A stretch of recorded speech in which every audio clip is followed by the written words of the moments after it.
জিলা সাংবাদিক সন্থাৰ পৰা এটা বিহু উলগ কাৰ্যসূচী হাতত লোৱা হৈছিলে। এই বিহু উলগ কাৰ্যসূচীৰ অংশস্বৰূপে আমি আজি মথুৰাপুৰ, চাফৰাই, মৰাণ, সোণাৰী, আমাৰ সাপেখাতী আৰু বৰহাট এই অঞ্চলৰ প্ৰায় 10গৰাকীকৈ বিশিষ্ট ব্যক্তিক আমি ঘৰে ঘৰে গৈ তেখেতলোকক আমি আমাৰ তৰফৰ পৰা বিহু উলগ জনাইছোঁ। তেওঁলোকক পৰা আমি আশীষ বিচাৰিছোঁ আগন্তুক দিনবিলাকত যাতে আমাৰ সাংবাদিক মঞ্চখনে আৰু অধিক আগুৱাই যাব পাৰে। আৰু লগতে আপোনালোকৰ চেনেলৰ জৰিয়তে সমগ্ৰ অসমবাসীলৈ আমাৰ অসম ৰাজ্যিক সাংবাদিক সন্থাৰ তৰফৰ পৰা আমি শুভকামনা জ্ঞাপন কৰিছোঁ আৰু সকলোলৈ শুভেচ্ছা জ্ঞাপন কৰিছোঁ। এই বহাগৰ নাঙল বিহু,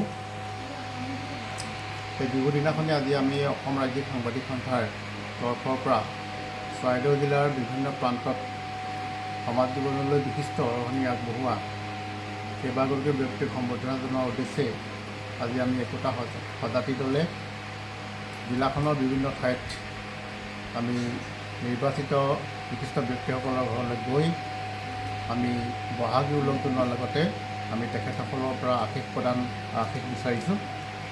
আৰু আমি আশা ৰাখিছোঁ যে অনাগত সময়ত অসম ৰাজ্যিক সাংবাদিক সন্থাই জিলাখনৰ লগতে অসমৰ সৰ্বসাধাৰণ ৰাইজৰ